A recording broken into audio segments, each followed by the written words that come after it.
Today, I'm flying 6 long hours on the airBaltic A220 in Seat 1 Alpha, business class, all the way from Riga to Las Palmas on Gran Canaria. How comfortable is this lovely little plane and this Eurobiz-style product on such a long flight, as long as some transatlantics? That's the question I'm looking to answer today. Welcome to Riga, where I'm about to fly one of the longest A220 flights in the world. airBaltic does a few of these longer runs out of Riga, both down to the Middle East, Central Asia, and also way out west to the Canary Islands. So I'm going to Las Palmas today, Gran Canaria, my first time there. I've been to Tenerife and El Hierro. If you've been a long-time viewer of my videos, you may have seen those on the Flight Radar channel when I went out that way. That was pretty cool.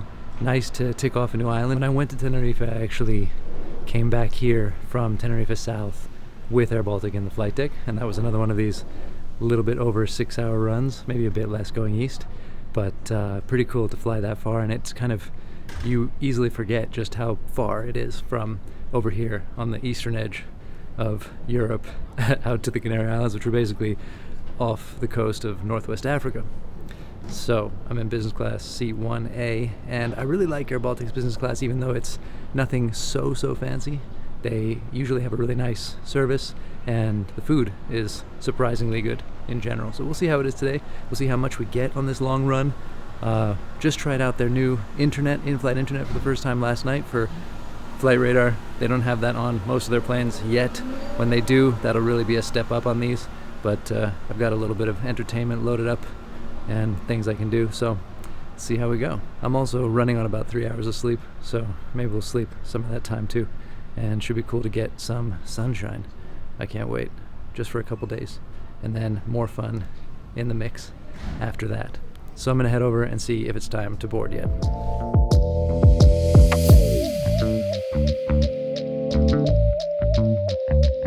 So I should add one thing, and as always, I promise to tell you exactly how I book my flights, what I pay. In this case, I haven't paid anything. airBaltic brought me down from Stockholm for this Starlink event last night, and they basically said, you can go back to Stockholm or we can send you anywhere in our network. So of course I pulled up the route map and found one of the longest ones I could do for the purpose of this video, because I think it's quite fun to show what it's like to fly on an airBaltic A220 as well, on a 6+ hour flight all within Europe. So I want to be upfront about the fact that I didn't pay for this flight, and you can take what I say about this flight with the necessary grains of salt that you feel appropriate. But I think it's still fun to show you the experience, and yeah, you can see for yourself, and hopefully the experience kind of speaks for itself as you watch on the video. As always, I put in the description all the flight info and how I booked it, so you can always find that there, and that's my one promise to you, is that that will always be truthful, and I'll be upfront. So let's go do this. Let's get on board. So starting things off, loads of room up here, and crucially, this block of seats to myself. With the adjacent seat blocked in business class, this is such a killer edge the A220 has on something like an A320, where I probably would have had someone in the aisle with the middle between us free. With just the block of 2 seats here, this means I have my own little space, and it makes so much difference for me. Also, a pretty nice blanket and pillow. Welcome aboard to this flight to Las Palmas. Flight time is around 6 hours, and but the condition is pretty good on the way route. The temperature expected in Las Palmas is today's maximum will be 23 degrees, so it's very nice weather up there.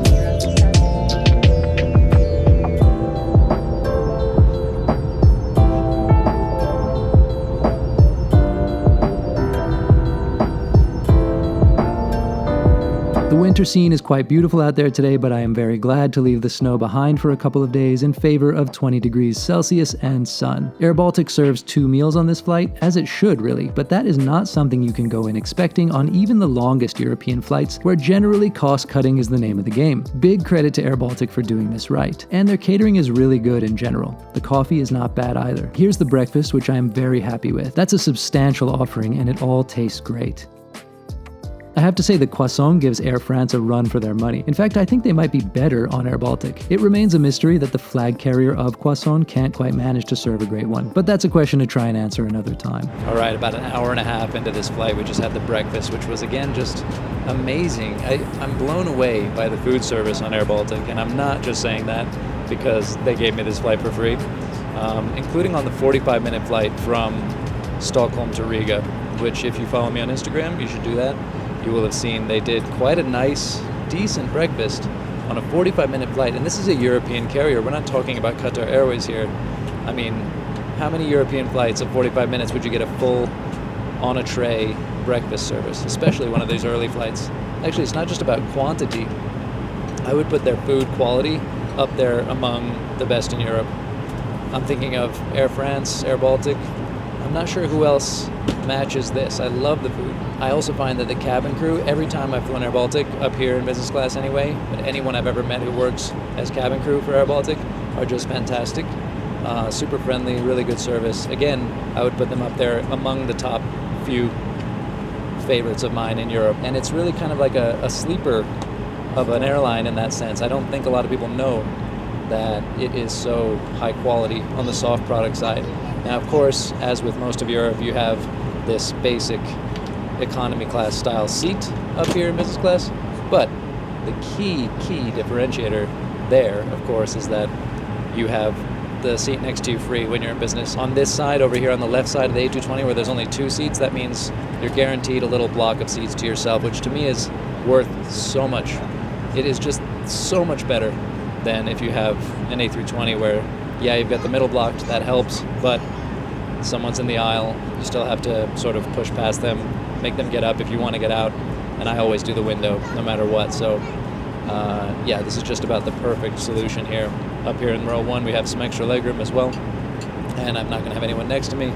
It just gives me that extra amount of space where, yeah, I mean, I think sometimes these flights are quite expensive in business, whereas airBaltic can be quite cheap in the back. They can be quite expensive up front. Of course, it varies a lot, but I would say that among European airlines business classes, it's one of few that really comes close to being worth that price. I often talk about taking Euro business and finding it worthwhile for the extra space, yes, but I'm usually finding ways to do it at low fares, you know, as part of a longer haul ticket, that kind of thing. So I don't know what this flight would have cost if I paid for it in business, but either way, I think it's just fantastic in terms of what they're offering, what they managed to offer here, and I really commend them for that. Meanwhile, I was also realizing, because yesterday on the special Starlink flight, I was back in row 14, and on the A220, it's amazing how quiet it is up front and how actually different it is in the back. It's certainly not crazy loud or anything. It's a modern aircraft, really nice sound levels throughout, but the difference up here is amazing. It's so quiet, just that kind of a rumble in the distance from those Pratt & Whitney engines. It's a pleasant sound, whereas when you're over the wing, there's a lot more you really feel like you're flying in an airplane, whereas up here you can almost kind of forget. Amazing aircraft in any case though, and really one of my favorites, especially for short haul. I mean, I can't think of one that beats this. It's beautiful, comfortable, the cross section is just right, having the 2 seats on one side, it's just, yeah, big windows, beautiful engine sounds, yeah, the cockpit, I mean, yeah, it makes me want to do another flight deck ride on the 220 because it is just stunning. In fact, I wish I could fly one. Might have to do that at some point. What do you think? Should I go get an ATPL just in order to be able to fly an A220 in my lifetime? I think that's going to be my motivator. Hopefully I can keep making YouTube videos at the same time.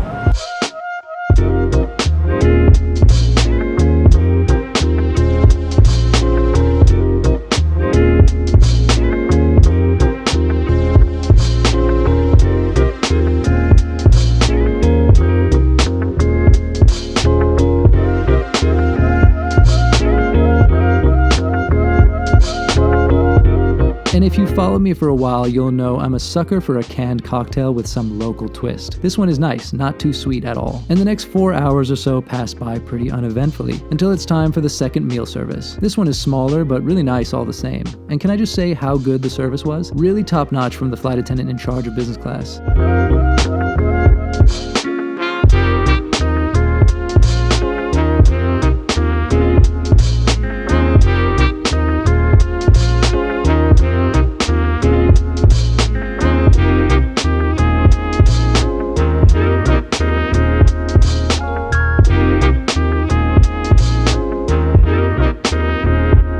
And after what feels like quite a long flight, by the way, I can't wait for these aircraft to get internet installed, which is happening as we speak, it's time to make a really nice descent into Gran Canaria on a beautiful day.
Alright, welcome to Gran Canaria. My first time on this island. Quite a nice approach coming in, if only because it was so sunny. There's not a cloud in the sky.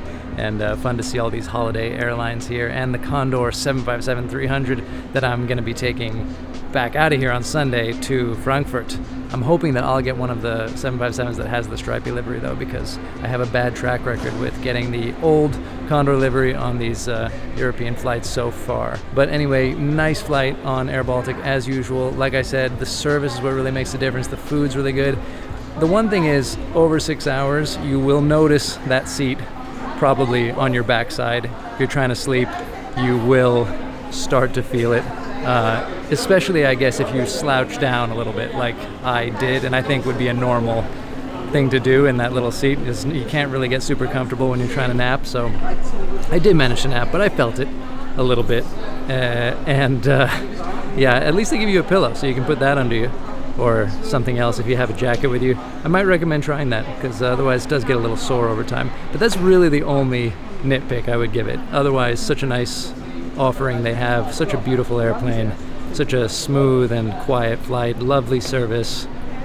Everybody just, throughout that airBaltic operation, they just all seem to be so lovely, friendly, and that counts for a lot for me, and I really like the food. So, nice to be here in España. Bienvenidos a Gran Canaria, un viaje bastante largo, pero divertido.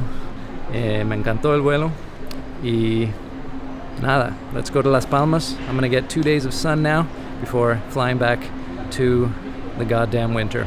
Thanks for joining, as always, and until the next one, I'm Gabe Lee.